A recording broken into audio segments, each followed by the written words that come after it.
बिस्मिल्लाहिर्रहमानिर्रहीम। दोस्तों, इस वक्त हम मौजूद हैं कबूतर परवी का एक ऐसा नाम जो किसी तारुफ का मोहताज नहीं। लाहौर हो, पंजाब हो, पाकिस्तान हो, पाकिस्तान से बाहर हो, उनके एक अपना कद काठ है, एक अपनी पहचान है। और कबूतर परवरी के लिए जो उनकी खिदमत है वो किसी से ढकी छुपी नहीं। बड़ा सीनियर और मोतबर नाम लाहौर की नहीं, पाकिस्तान ही की नहीं, इंटरनेशनल कबूतर परवरी का उस्ताद सफदर इकबाल टेंटों वालों की छत पे इस वक्त हम मौजूद हैं। हमारे बड़े प्यारे भाई आए हुए हैं, उस्ताद गजनफर महर। उन्होंने कहा कि जी शक्कर से, और वो बड़े फ़ैन हैं उस्ताद सफदर इकबाल टेंटों वालों के। और बाकी जो मेज़बानी के फ़राइज़ हैं आज उन्होंने ही सर अंजाम देने हैं। तो कैमरे का रुख करते हैं उस्ताद गजनफर महर साहब की तरफ। जी बिस्मिल्लाह। मैं तो इस काबिल नहीं हूँ, मैं इतना सा उस्ताद का शागिर्द हूँ।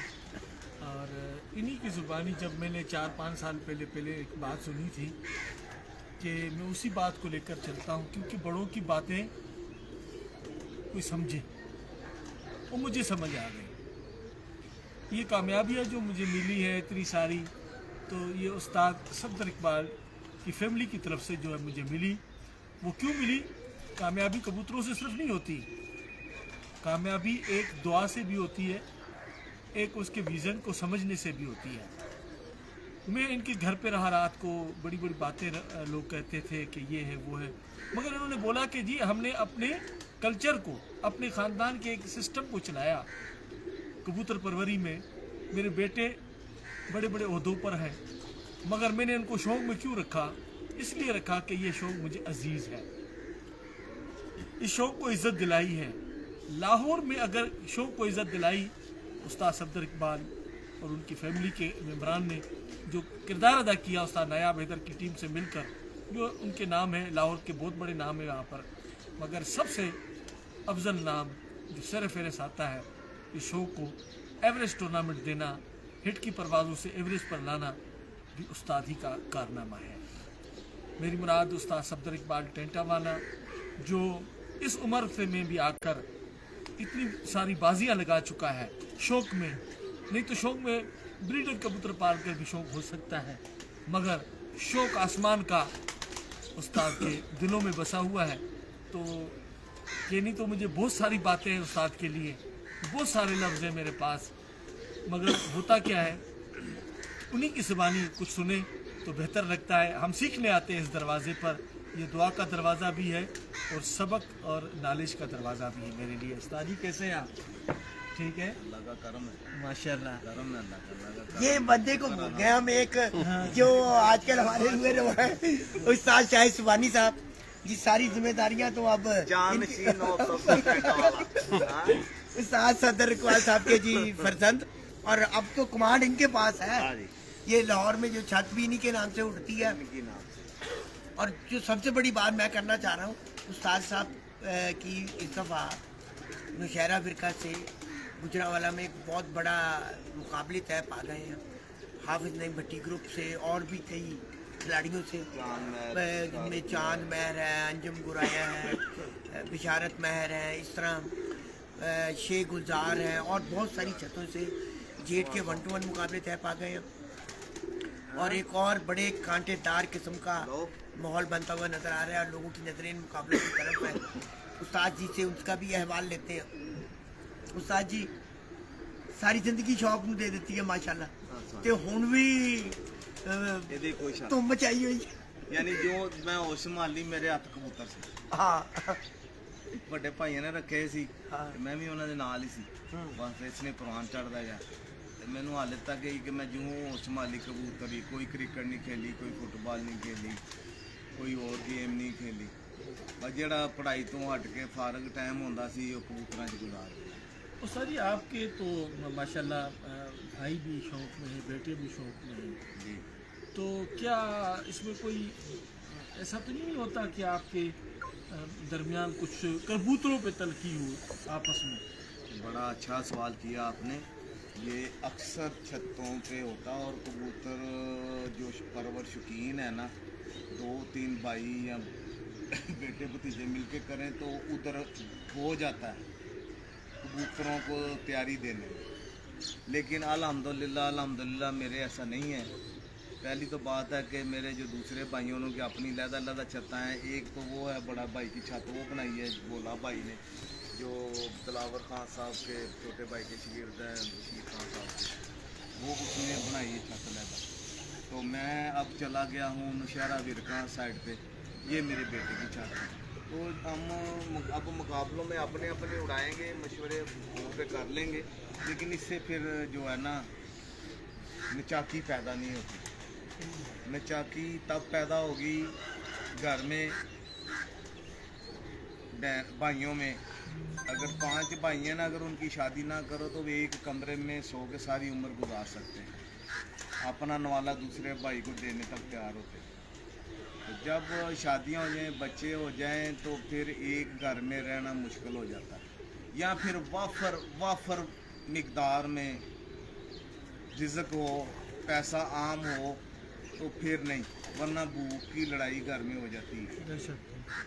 لڑائی بھوک کی ہوتی ہے. تو اسی طرح کبوتروں میں ہے, اگر کبوتر نہ اڑیں تو پھر بھی بھائی اگر 2-3 شوق کر رہے ہو تو ان میں ناراضگی ہو جاتی ہے. کہے گا 2 میں کبوتر اڑاتا ہوں, 3 تم اڑاؤ, 4 یہ اڑائے گا. لیکن ایسا کرنے سے کبوتر نہیں اڑتے. کبوتر ایک بندہ ہی آگے سنبھالے اڑائے, اور پیچھے سے آپ گائیڈ کریں کہ اس طرح کر لو, کیا مشورہ ہے, یہ ہے وہ ہے. اگر کوئی اچھا مشورہ ہے تو پھر تو میں چیک کر لو.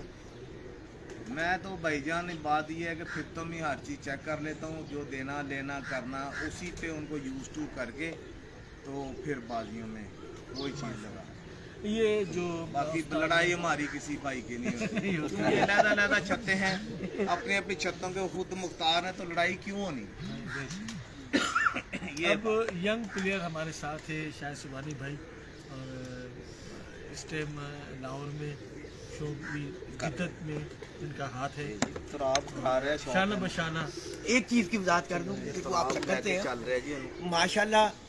اس دفعہ جیٹ جو ہمارا ہوا 2022 کا باکمال کارکردگی, 1-to-1 مقابلوں میں تقریباً کلین سوئی. یعنی اگر فرض محال آپ 25 گھروں سے اگر مقابلے تھے نا, تو اس میں ان کبوتروں کا 2-4 کبوتروں کا شوق کروایا, اس میں یہ سمجھ لیں کہ 24 گھروں کو جیت گئے. یعنی آؤٹ اسٹینڈنگ رزلٹ, تمام ٹورنامنٹس میں پوزیشن ٹھیک ہے. ابھی 1-2 کبوتر مس نہ ہوتے تو یہ بالکل 1-2-3 کے اوپر تھے. مطلب آپ بہت بہت نالج ہے ان کی. ہاں جی, یہ نہیں اس دفعہ لاکھ والے کپ میں اڑ رہے تھے. کالج میں 7ویں پوزیشن آئی. میں کہہ رہا ہوں کہ کبوتر اگر مس نہ ہوتے, کبوتر اگر وہ مس نہ ہوتے. کون سے کبوتر اڑائے, کون سے 2-4 دکھائے. ہلو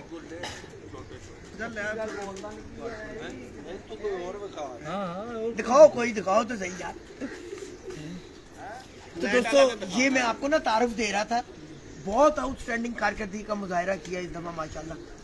اور یعنی پورے لاہور میں اس وقت دھوم مچی ہوئی تھی. شاہد سبحانی اینڈ شاہد سبحانی.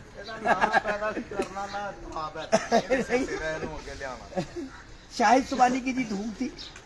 اور اب انشاءاللہ یہ آپ کو پرفارمنس لگاتار نظر آئے گی, اللہ نے چاہا یہ لگاتار پرفارمنس آپ کو نظر آئے گی. کیونکہ جو محنت اور جستجو سے یہ کر رہے ہیں نا, وہ جستجو خود بتاتی ہے کہ انسان کس سمت میں جا رہا ہے. صاحب جیڑا چیمپئن ہو کے راتی گیا ہے نا, ساڈے کپ لے کے گیا, وہ 21 منٹ تو میں نے جیتا ہے 7ویں بازی. یہ ہے جی وہ کبوتر, دیکھیں آپ, جو ان کی چھتوں پر راج کر رہے ہیں اور اڑ رہے ہیں. یہ اپنے گھر کے ہی کبوتر ہیں آپ کے.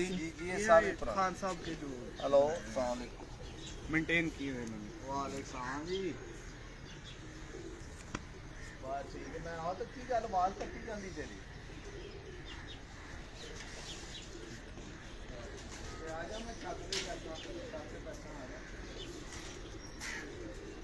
جی کیسا لگے ان میں سیام کوٹی پر بھی ہے. یہ خان صاحب جا بڑے استاد جی سے پوچھتے ہیں, ابھی وہ فون کر لے.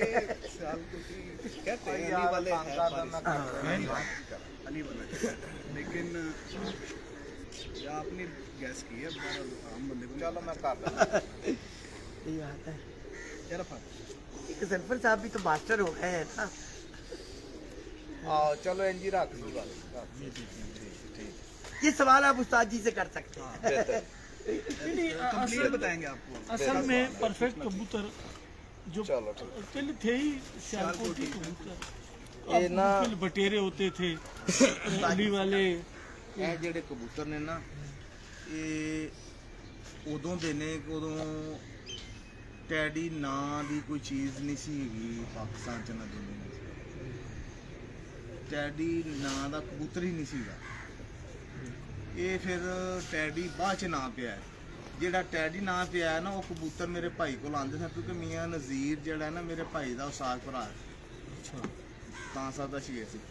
ਉਹ ਕਬੂਤਰ ਆਉਂਦੇ ਸੀ, ਉਹਦੀ ਛੱਤ ਤੇ ਇੱਥੇ ਪਿੱਛੇ ਡੇਰਾ ਹਾਲੇ ਵੀ ਹੈਗਾ ਉਹ, ਉੱਥੇ ਉਡਾਉਂਦੇ। ਉਹ ਚਿੱਟੇ ਪਿੰਡੇ ਦੇ ਇੱਕ ਅੱਧਾ ਪਰ ਵਿੱਚ ਦੇ ਪਰ ਲੰਗੋਟ ਸੀ, ਐਸਨਾ ਦੇ ਨਹੀਂ ਸੀ ਗੂੜੇ ਹੁੰਦੇ। ਇਹ ਫਿਰ ਕਬੂਤਰ ਜਿਸਲੇ ਚੋਈ ਸਾਹਿਬ ਕੋਲ ਗਏ ਨੇ ਨਾ, ਅਸੀਂ ਕਬੂਤਰ ਖਰੀਦ ਕੇ ਲਗੇ ਆ ਸਖੀ ਸਾਹਿਬ। ਫਿਰ ਉਹਨਾਂ ਨੇ ਆਪਣੇ ਪਾਏ, ਕੋਈ ਬਟੇਰੇ ਪਾ, ਗੋਲੀ ਵਾਲੇ ਪਾ, ਇੱਧਰੋਂ ਇਸ ਤਰ੍ਹਾਂ ਬਣੇ ਨੇ ਬਣ ਕੇ। ਤੇ ਖਾਨ ਸਾਹਿਬ ਨੇ ਇਹ ਜਿਹੜੇ ਬਣਾਏ ਨੇ ਫਿਰੋਜ਼ਪੁਰੀਆਂ 'ਚ ਬਣਾਏ ਨੇ ਇਹ ਕਬੂਤਰ।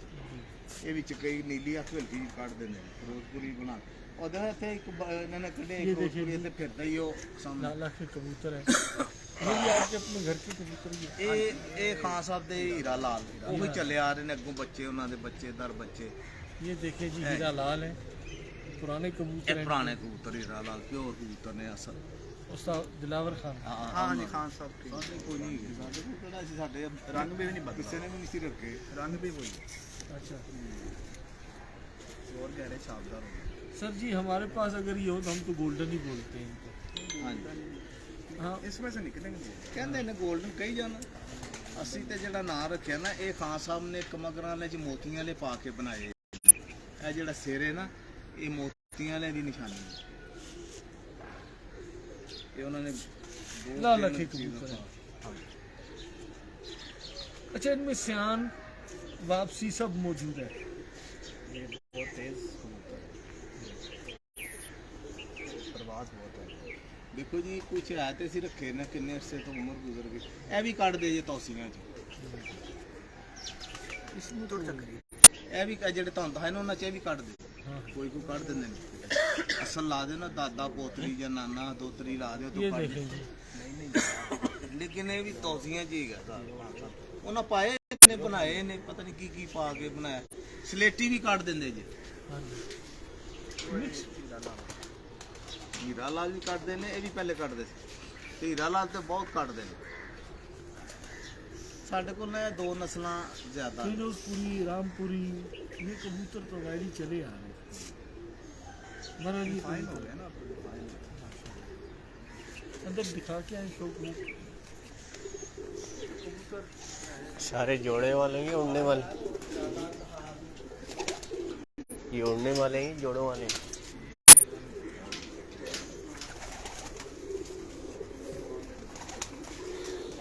खोलना जरा, दरवाज़ा खोलना। हाँ जी, दरवाज़ा खोल। पहले आया जो उधर, पहले बना लो। अच्छा,